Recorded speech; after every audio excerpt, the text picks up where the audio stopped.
Welcome back to Tranquility du Jour, nourishing conversations about living a full and meaningful life with doses of tranquility.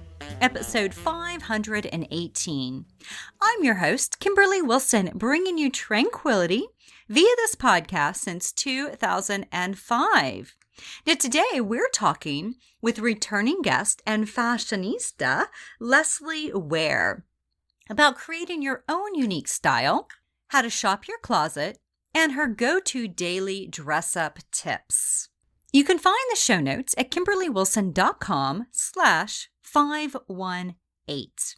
Also, be sure to subscribe to Tranquility du Jour in your favorite podcast app. I've got links over in the show notes for Spotify, Apple Podcast, Amazon, and Overcast. Also, you can find many back episodes at kimberlywilson.com/podcast and also get the app for your iPhone or Android. And those of you who are new to Tranquility du Jour, please check out kimberlywilson.com/new and a big, big welcome. Now, a few things we have coming up that I'm excited to share and would love to have you join me. TDJ pop-up. So these are short, pithy, fun events, and my next one is happening on December 12th, so next Saturday from 1 to 1:30, and basically I'll give you some journal writing prompts, we'll do a little bit of planning together, and that's it. So bring a cup of tea, bring your journal, bring your planner, and join me. There's a link in the show notes that'll give you everything you need for our Zoom gathering. Also, excited to announce this week a brand new offering, which is the Tranquility du Jour Annual Pass. And you'll find out more about that this week over on the blog. Also, New Year's virtual retreat is happening January 1st. Cannot wait to have you for this. This is something that I've done annually. It's from 2 to 5 p.m. And now, of course, we're doing it virtually. And we have people from all over joining us, including Alaska. Hello there, listener. One thing that I think I know about you is that you love books, just like me.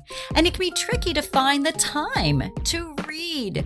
So that's why Audible is an excellent resource. You can listen anywhere from various devices, your iPhone, your tablet, your computer, while you're waiting in line, at the doctor's office, all sorts of places. You just whip it out and you are ready to go with your entire library. And you can also pick up right where you left off. There's hundreds of thousands of titles, including this month's online book club pick, Dolly Parton Songteller, My Life in Lyrics. Would love to have you reading along with us. So you can sign up for a free 30-day trial, and your first book is free with audibletrial.com/tranquility du jour. Happy reading. Now, without further ado, the lovely Lesley is an author, educator, and fashionista who's written 3 books, So Fab, My Fab Fashion Style File, and How to Be a Fashion Designer. She creates fashion programs for the Parsons School of Design, the Costume Institute of Metropolitan Museum of Art, New York Times, Student Journeys, and other institutions. She's writing 2 new books, taping a DIY fashion series, and preparing to launch her new podcast, Hidden Figures in Fashion. She lives in New York with her very funny husband and 2 cats, Miles and Dizzy.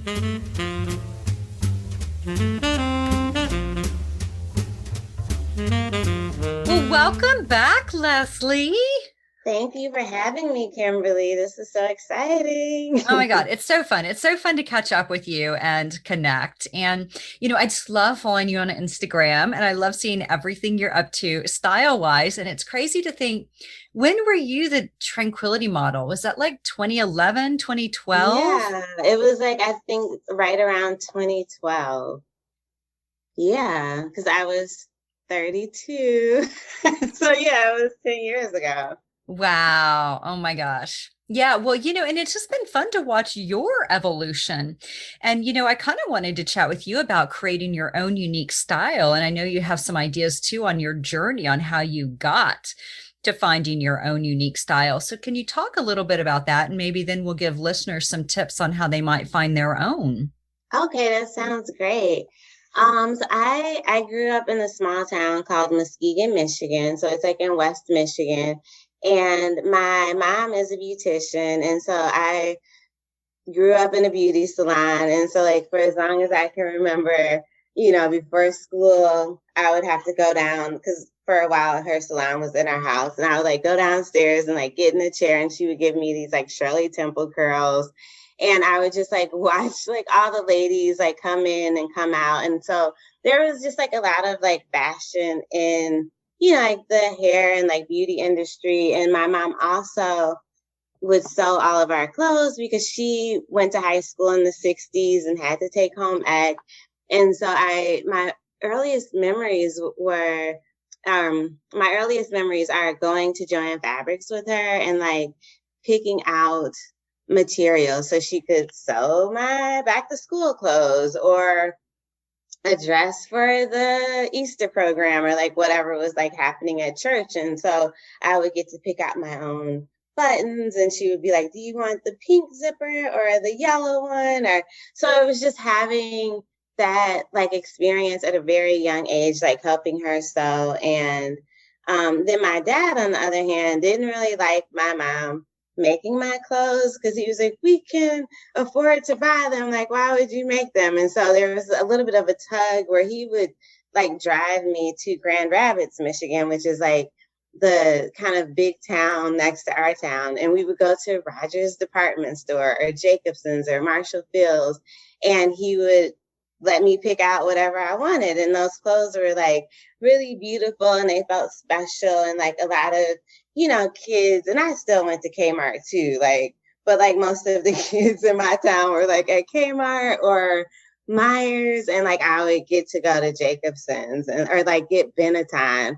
And so it was just like a really cool kind of like child luxury fashion moment to have like parents who, both were like into fashion, but like from different angles. And I really, really think that is kind of like what led me on the path that I'm on now. And I remember middle school, though, my mom was still making my clothes and I was starting to get teased because everybody just kind of dressed the same and they had like their Nikes and Jabots or like whatever was popular then. And I was like, Mom, like, stop making my clothes. Like, I just want to go to Fashion Bug like all the rest of the girls.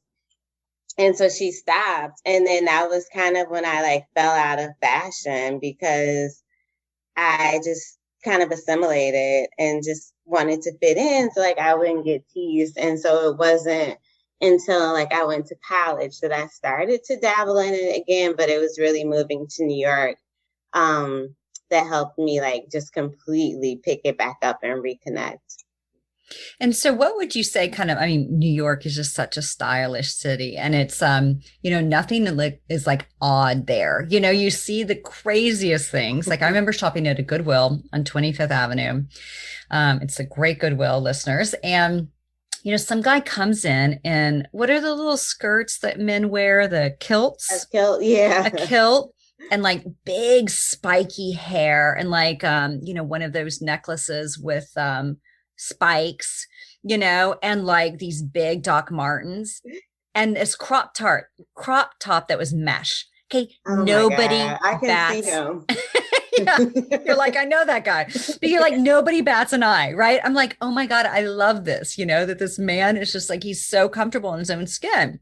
And so, it does seem like moving to New York kind of gives you almost permission to come into your own. So I'm curious kind of how you have in turn done that from Fashion Bug to assimilate, right? To like, your own thing, because you definitely have your own sort of look and flair. So I moved to New York in 2006 and I was like, I had like a pit stop in Pittsburgh for a while. And that was like I guess like when I was like, ooh, like fashion is a thing that's like bigger than retail. Cause like my experience in high school, like was working in retail and fashion. And I really didn't even think about the fashion industry or like any of the other facets of it because like I didn't know anyone who was doing it.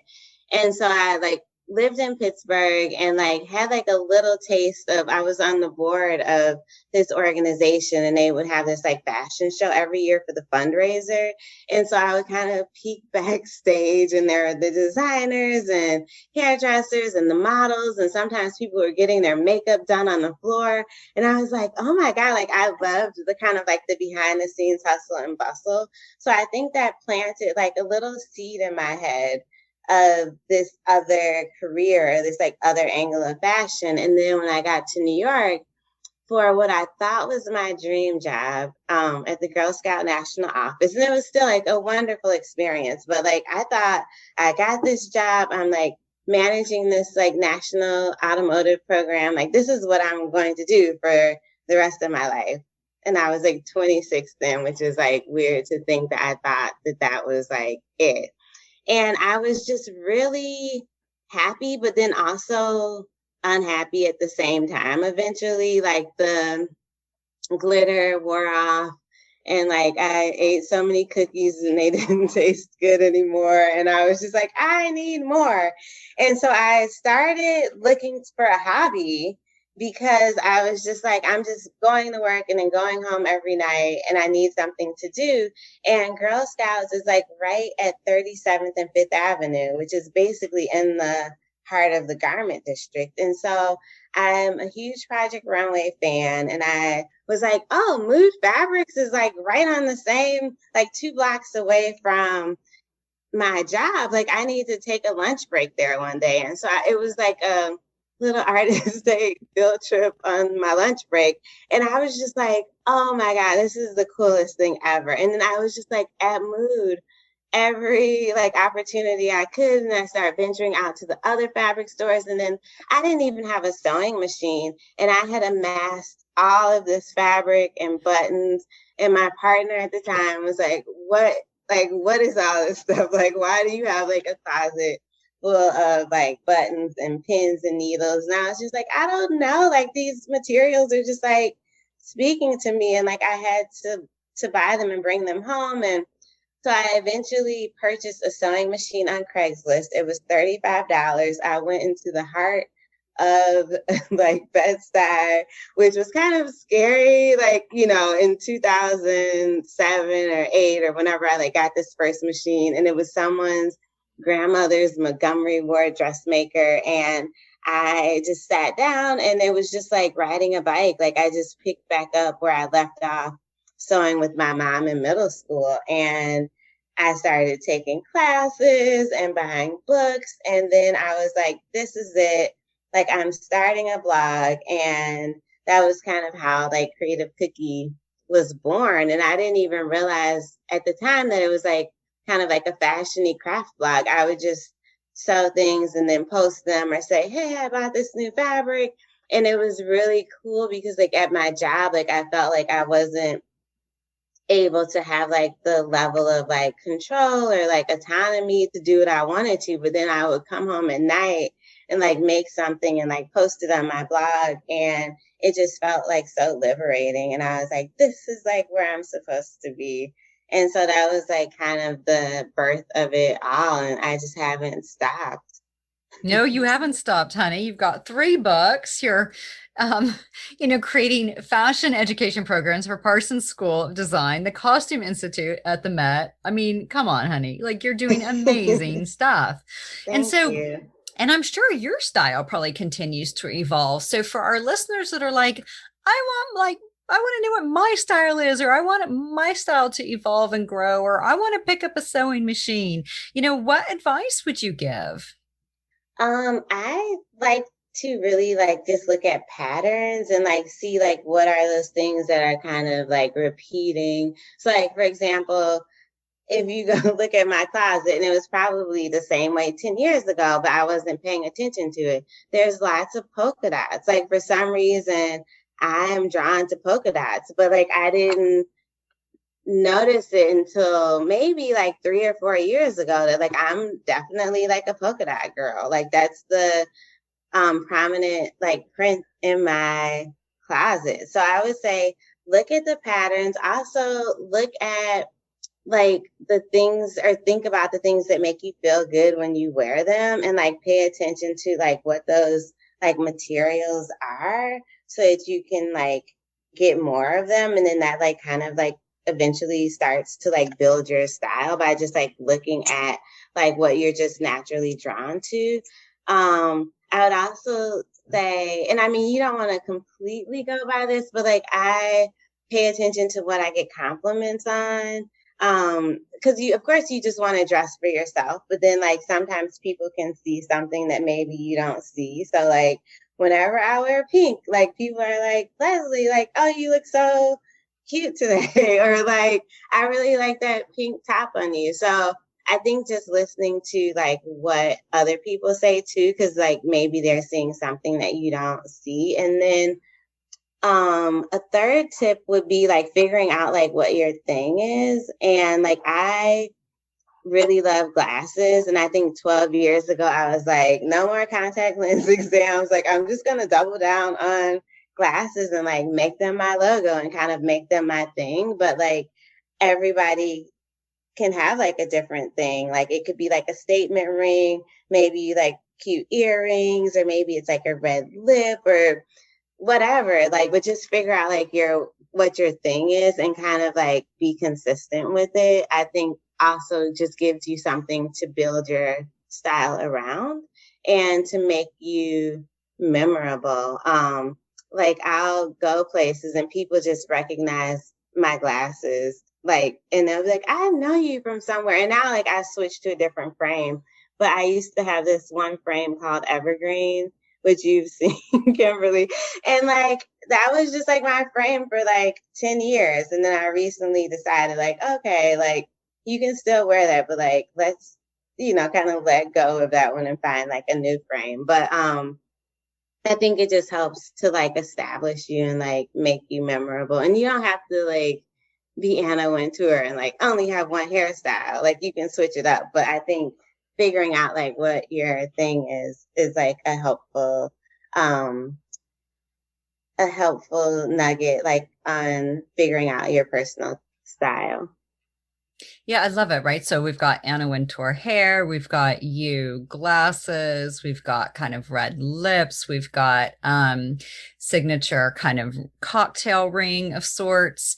What are some other things that kind of like, as you think about some style icons that you're like, they are known for this? Like I'm thinking Iris, of course, and she's known for those glasses and all her color, her jewelry, and the color. I like right now I'm like really into Zoe Kravitz, and she does like a lot of cool layering, and also her like tattoos are, I think, maybe her thing.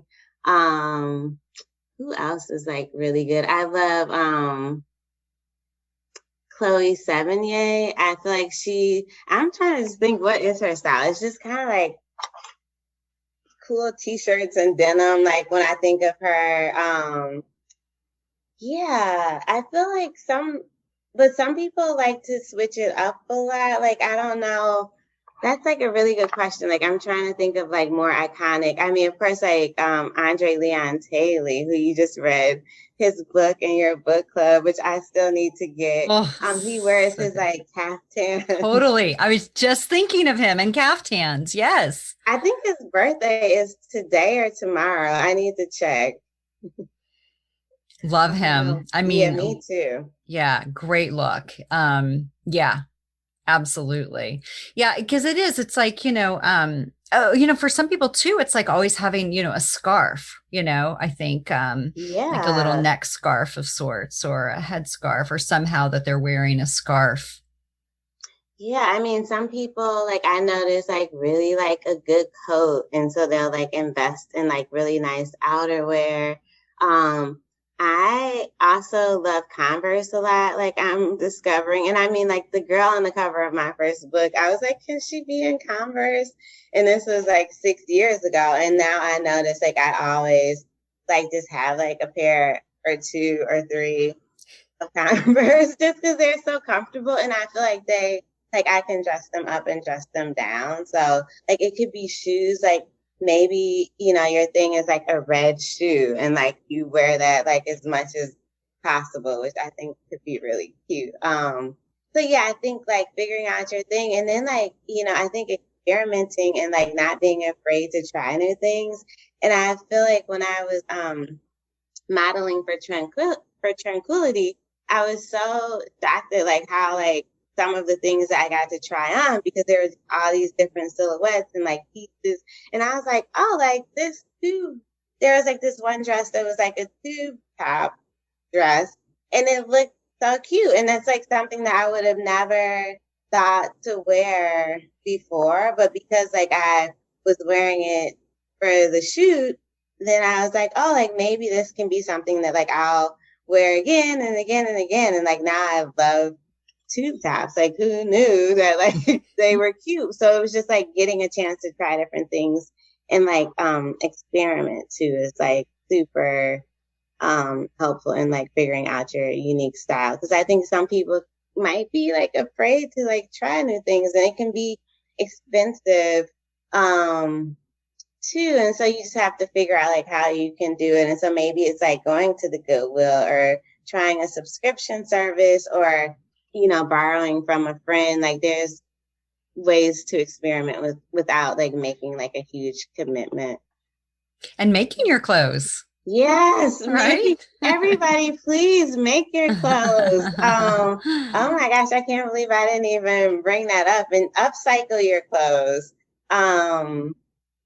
It's so fun, and it's like such a great way to be, and it's like so sustainable, and you can just get it the way you want it. Yeah, no, everybody make your clothes. And now we have time, or at least more time. I think there's still a shortage on sewing machines, but wow. But yes, make your clothes. Is there a good book that you would recommend people start with that want to start making clothes? Oh my gosh, when I first started sewing, there was this wonderful book, and I don't know if it's still in print, but do you know Built by Wendy? Mm-hmm. Yes, she had a book, and it's called Sew You. Yes. And it has like the, you know, like the first chapters are all about just like sewing basic. And then in the back, there's this pocket with like all the different patterns for like a shirt, a pair of pants, a skirt. I think you can make a dress. And then she shows you all the different variations of that. It's like adding a pocket, adding a placard, doing it with the collar, without the collar, adding a yoke. And so when I first started sewing, like that was my Bible, and I used to carry it to Girl Scouts with me. And I don't know why I was like carrying that on the subway, probably listening to Hip Tranquil Chick with my Built by Wendy book. And I would make the clothes from that book, and I was wearing them to my job at Girl Scouts. And at that time, I was like keeping it a secret, like that I was like sewing my own clothes. And so I would just like hope someone would compliment me on the elevator or say, "Where did you get that from?" And I'd be like, "I made it." So I would say the Built by Wendy book is great because you can like essentially like create your own wardrobe with, you know, like a few, you know, alterations to the pattern to make it fit you. But it was really easy for me to learn that way. Yeah. Yeah. No, that's a great, I do love those. And I know exactly what you're talking about. What would you say are some of your kind of go-to daily dress up habits? Ooh, that's a great question. So when so it's changed. When we were just like out in the world and like you could go places, like I would literally like look at my calendar and see like, okay, this month I have like 1 fundraiser, 2 gallery openings. I have a birthday party to go to, and I would kind of like think about like go to my closet and figure out like, okay, what am I going to wear kind of for the whole month, but not in a super formal way, but like I just would want to have like an idea. And I recently joined this subscription service called Newly, where you can pick out 6 items every month. And so I would also, you know, within that calendar, look at like what was going on, like, oh, Valentine's Day. Let me get like this pink jumpsuit because I want to wear it for Valentine's Day. So I would try to just look at the month and like figure out kind of like what I'm going to wear. And then when the pandemic happened, I almost retreated to just like being a sweatpant and shirt lady. And I was doing that for the first 2 weeks. And I was just like, felt like I was going crazy because I was like, well, why am I going to dress up if I'm just on Zoom? But then I felt icky. Like I was just like, I need to just dress up because like I had been doing this like whole kind of like fashion and self-care thing for a few years. And then I'm like, even if it is the pandemic, like you can just dress up for yourself. And so like I started dressing again on the days when I had like multiple Zooms, like, but just really from the top up, like wearing like a really fabulous like blouse or, you know, polka dots or just whatever. And that helped me tremendously, like stop, like it kind of pulled me like out of a funk because I don't know if you remember like those first couple of weeks or even month, like nobody really knew what was going on. And so it was just like, I was almost afraid to go outside even other than like to get the mail or to walk to the grocery store if I needed to. And so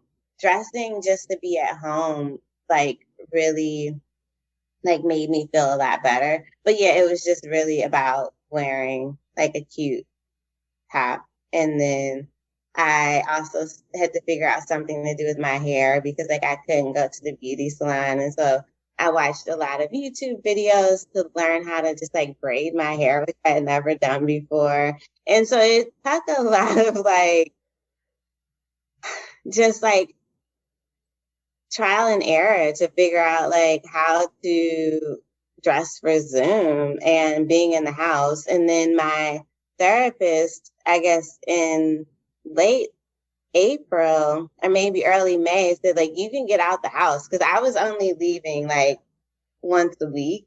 And she's like, you can walk around the block. You can go get a coffee if there's a coffee shop open. And then that was when I started like fully dressing again, just for that like 10-minute walk with my mask on to go get a coffee from the one coffee shop in our neighborhood that was open. And I would just like take a little photo and like write about whatever I was thinking about. And it just felt so good to be able to do that. And so now like I'm kind of like dressing up every day. Like I go out every other day, but just what I was doing at the beginning of the year and like what I'm doing now for dressing up is like completely different because there's no more social calendar or gallery openings or, you know, birthday parties, only a lot of Zooms. So, but it still feels good to like dress up and express myself through style. So I'm going to keep doing it, even though it's like,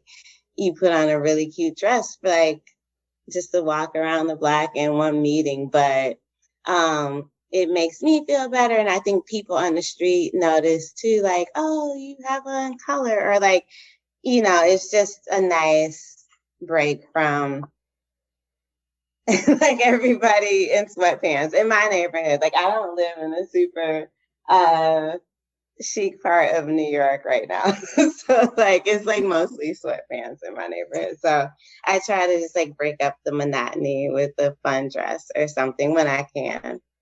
Well, you know what I love too about what you're saying, and this was an article that came out in the Post right at the beginning of the pandemic. And basically, listeners, I'll put a link actually in the show notes about this.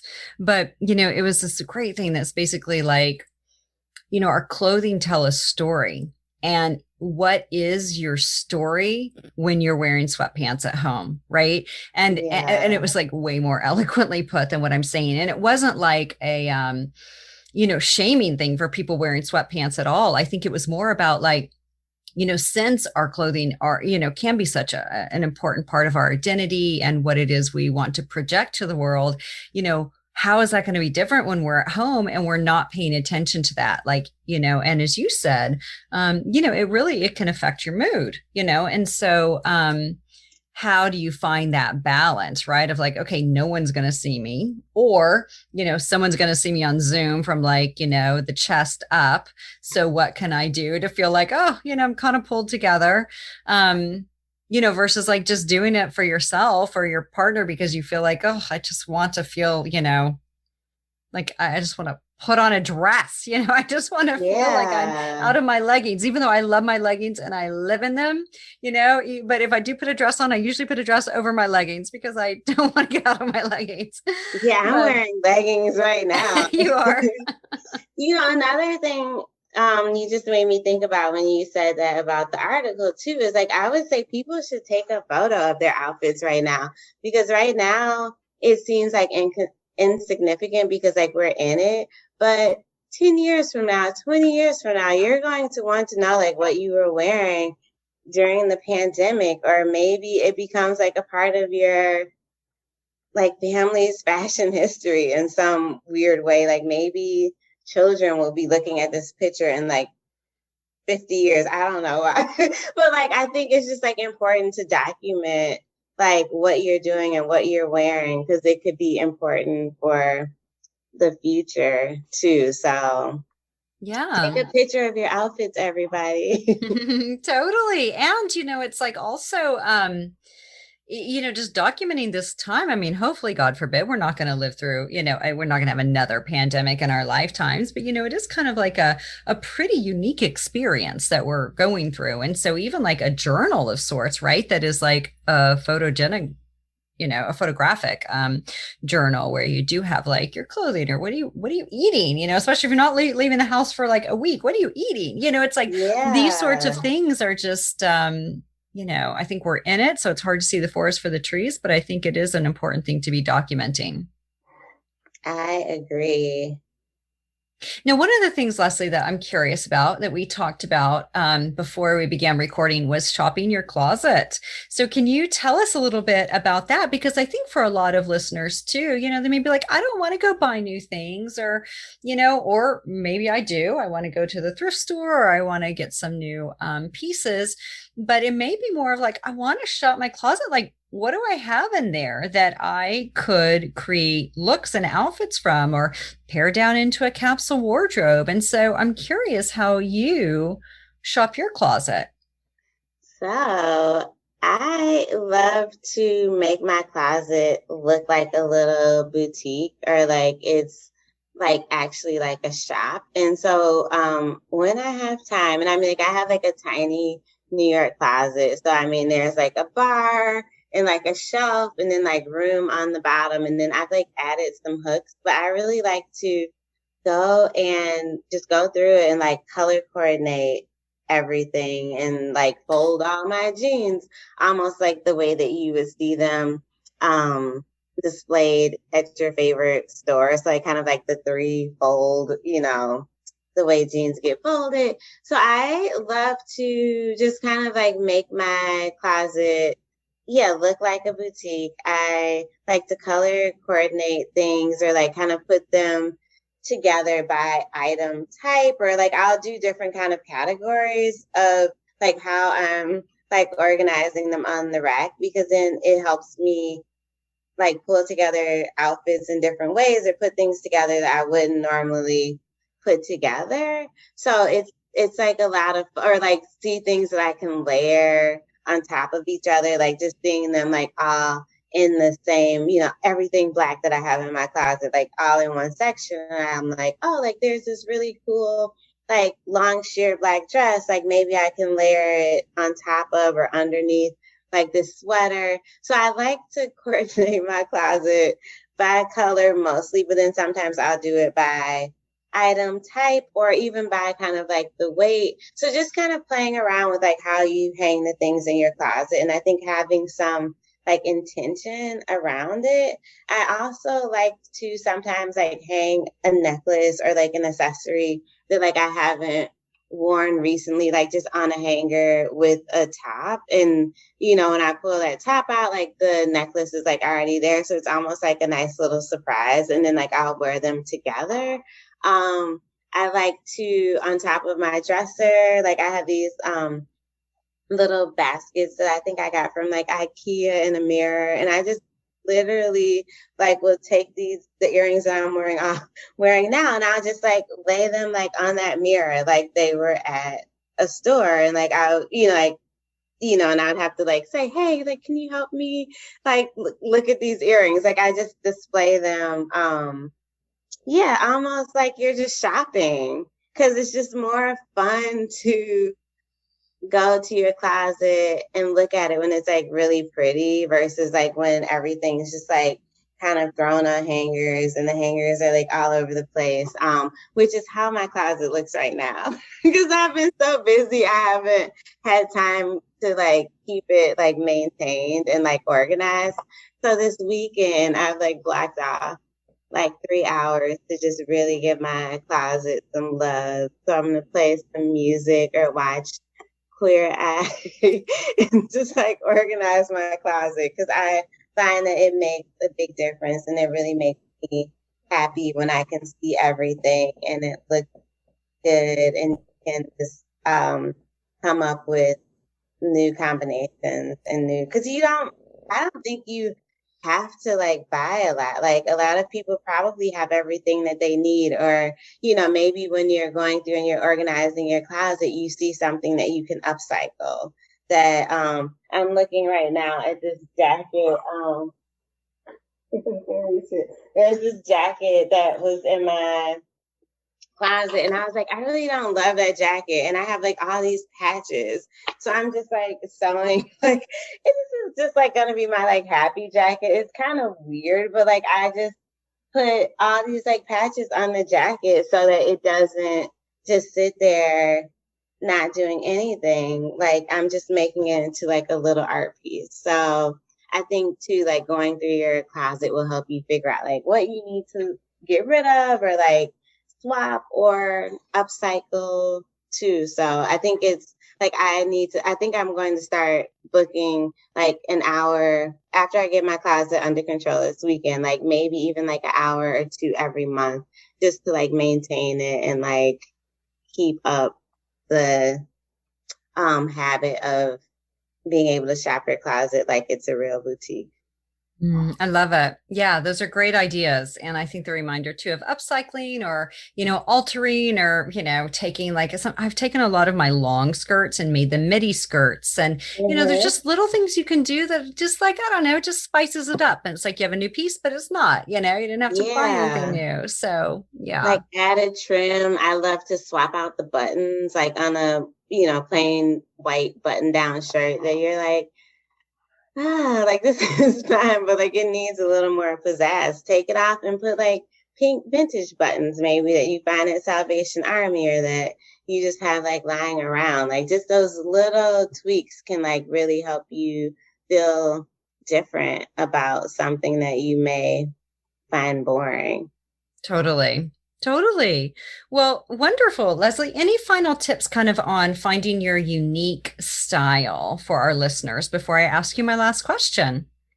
I would say, that's a good question too. I would say don't feel like you have to be able to fully define your style. Like it'll probably be something that will just like continuously evolve. And people ask me all the time, like, what's your style? And I'm like, I should be able to articulate that, but like I really don't feel like I have a style. Like if I had to put it in a category, I would say I dress like a librarian, like a really fun librarian. And I think that's like my go-to style, but I'm like kind of all over the place. Like some days like I want to be kind of like gothy. Like I was like having this like goth phase at the end of the summer, but then I also like to dress like a clown. Like some days I'm like, I feel like Lucille Ball, and like I want to wear like I don't wear a red nose, but like I'm like very like clowny. Like I could juggle. So it just don't feel like you have to have a title for your style. Like it can be open-ended. It can be all over the place.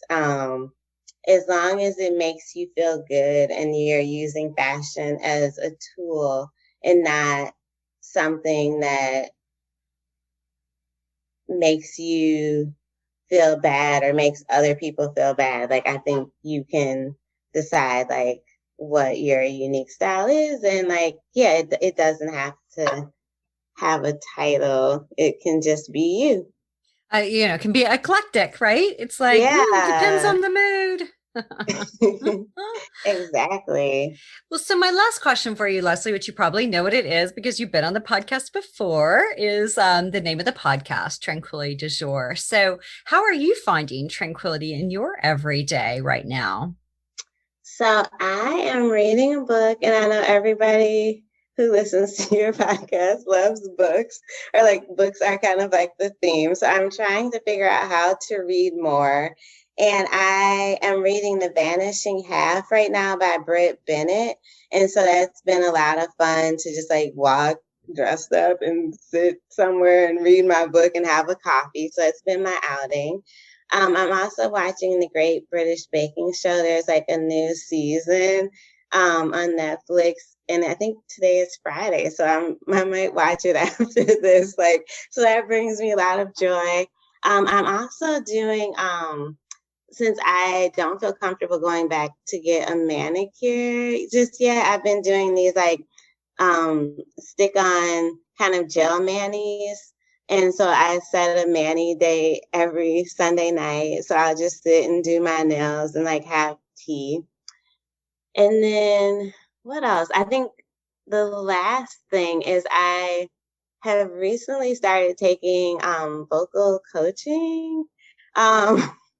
Which I can't sing to save my life, which is why I'm doing this, because like I want to work up to be able to have a karaoke song. So whenever people are doing karaoke, I don't have to like hide or like say, oh, I don't sing. So I've been going to vocal coaching lessons for the last month or so. And so I practice singing and that's like bringing me joy or tranquility in like a weird way, because it's like making me connect with like my whole body and also face some like childhood like fears of singing and speaking in public, like kind of like dealing with them like now. So I think, yeah, reading, watching the Great British Baking Show, manicures, and singing. I love it. I love it. What a great mix of things. Well, thank you so much, Lesley. It's always a treat to be with you. Thank you so much. This was lots of fun.